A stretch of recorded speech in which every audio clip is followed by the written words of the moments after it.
Good morning, children. Good morning.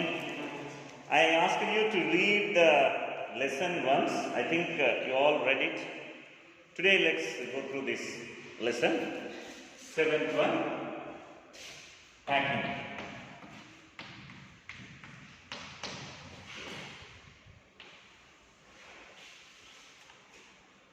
Written by Jerome. Jerome K. Jerome. Actually, it's an extract from a novel called Three Men in a Boat. Let's look at it. This is in the first person, that means starts with I. Somebody is telling their experiences. So we say it is in the first person. Narration is in the first person. First person means everything comes as I, as if some person is telling. I said, I'd pack. See, it is given as I'd pack. How should we understand? Is it is I'd or I had, you can understand, and you can understand it as I would. But what should we say? How should we understand I'd? As I had or I would? How should we understand? We have to understood as this, because here it is in V1. If it is I had, it will be V3. So as it is V1, we should understand it as I. But we read it as I'd pack. I'd.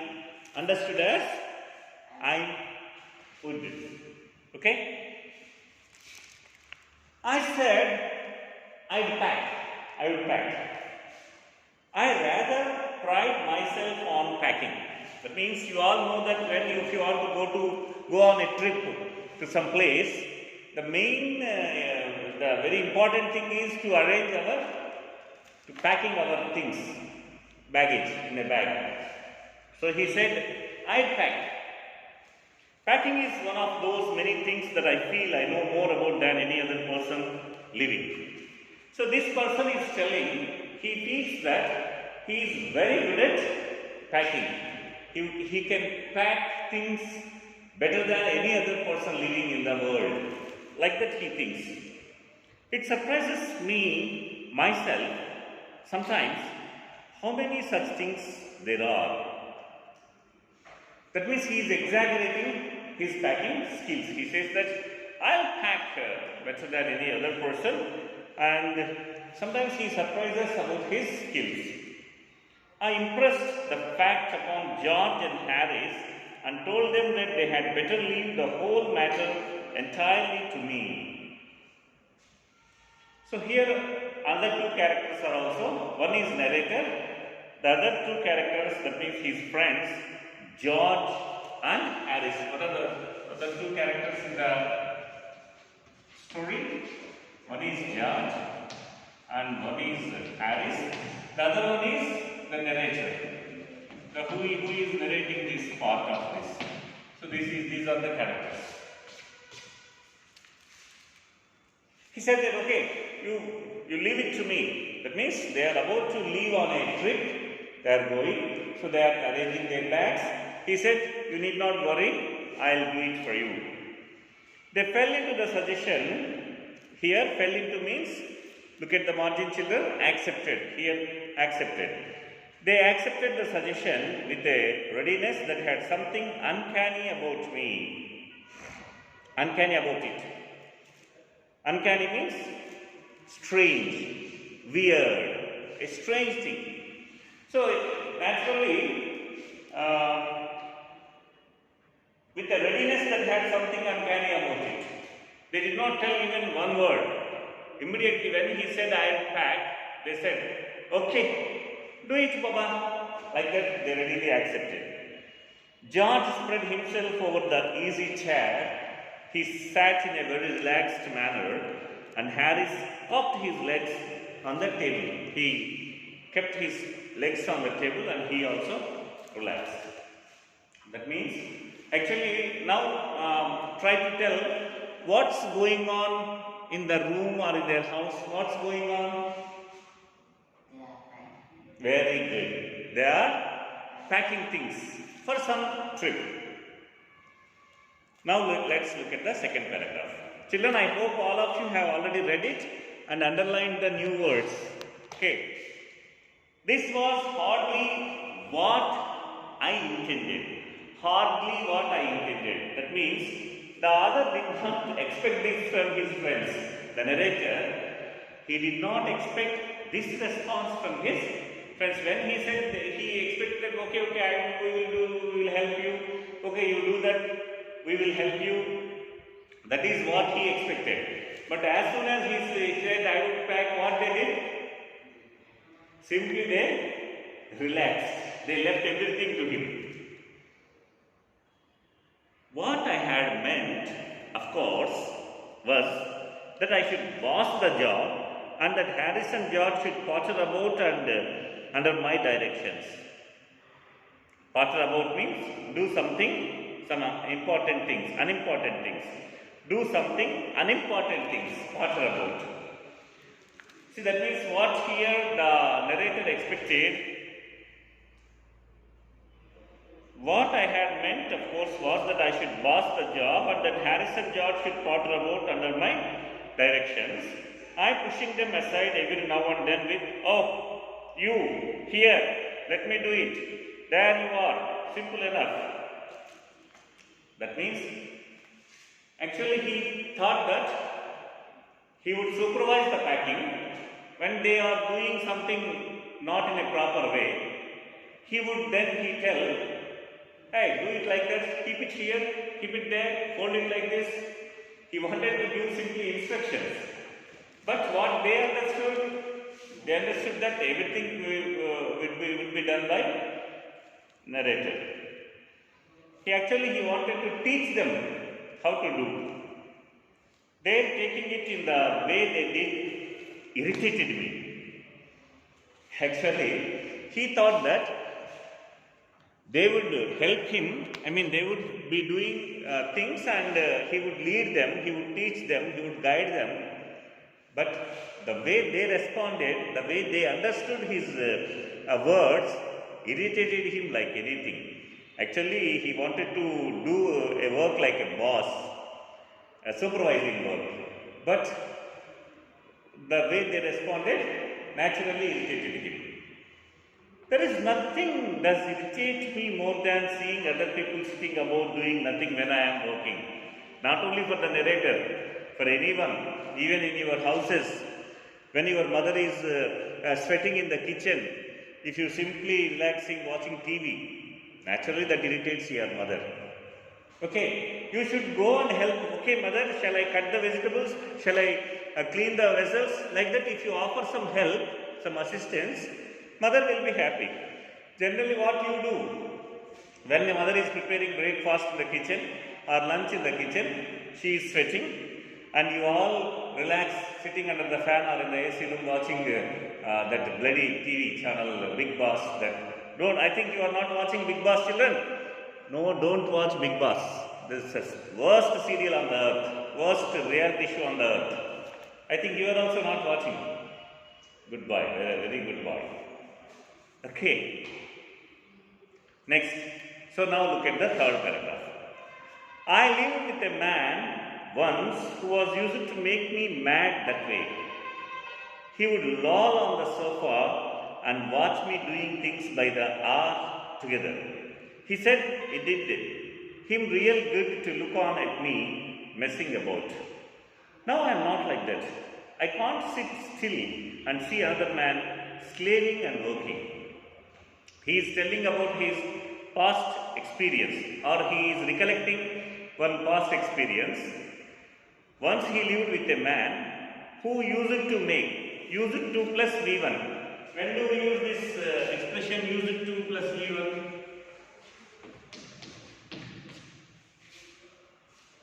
When we are talking about past habits. This used to, it is one of the 24 helping verbs used to talk about past habits. Okay. So he had one roommate long back. He also he would relax on the sofa He said it did him. He said it did him real good to look on at me messing about. Messing about means getting confused when doing something, not doing in the proper manner. That roommate, he used to tell, okay, I like watching you when you are doing things like that. Now I am not like that. That means now he perfected himself in the art of packing things. I can't sit still and see another man slaving and working. Generally, when you know a thing perfectly, when you are a good worker, you cannot sit idle. You cannot sit still when somebody is doing. You immediately will go, you will join them, and you will participate in that work. Generally, it happens. Only very lazy persons, they sit like that. I want to get up and superintend and walk around with my hands in my pockets and tell him what to do. It is my energetic nature. I can't help it. So what actually the author thought, when the narrator thought, when they are doing, he wanted to put his hands in pockets like this and moving around. Okay, do it like this. Keep it here. Move it around. Move just to that corner. Keep it here. Just giving instructions. However, I did not say anything but started the packing. Sometimes when we get irritation, we don't respond. Simply we start doing something very calmly, silently. That irritates others, of course. Okay, this is one way how to control our anger. However, I did not say anything. The narrator saying, when his two friends, simply they were relaxing, he did not say anything, he did not scold them, he did not shout at them like that. He started packing. It seemed a longer job than I thought it was going to be. The narrator thought that, okay, he would do it within 10 minutes, but it took him more time. But I got the bag finished at last and I sat on it and strapped it. After completing all these things, he thought, okay, he strapped it, that means he closed it. Aren't you going to put the boots in? Said Harris. Are friend, are you not keeping the boots in the bag? Harris asked. And I looked around and found I had forgotten them. That's just like Harris. He couldn't have said a word until I'd got the bag shut and strapped, of course. And George laughed. One of those irritating, senseless laughs of his. They do make so wild. They do make me so wild. Sometimes, for example, when you observe that a person missing something, if you tell immediately, he can correct it. But if you wait till after everything is completed, then you tell, array. For example, some persons, they are living on the fifth floor of an apartment. They went out, they returned, and they were talking with the watchman. Afterwards, they came up. But unfortunately, there was no power supply, or some generator was not working, the lift was not working, so they had to walk. They climbed all the stairs and reached the fifth floor, and when they went to their house, and the father, that means that person, father of the family, he searched for the keys to unlock the door. Then he did not find. Where did I keep my keys? Like that he was searching. Then his son telling, Dad, you left it at watchman, I saw it. When should he told it? When he should have told? He should have told it. When should he have told it? He should have told it when they were on the ground floor, or at least on the first floor. Now, the boy was telling, I saw you left it with watchman. See, how irritating it is for that person? Same thing. Harris and George, they observed that he did not keep boots in the bag, but they kept quiet, and they were telling after he completed everything and strapped it, they were telling, Arey, you did not keep boots it seems. It's irritating for the narrator. They do make me so wild. Such things, they means here, such things do make me so wild. Here see the usage, children, do make.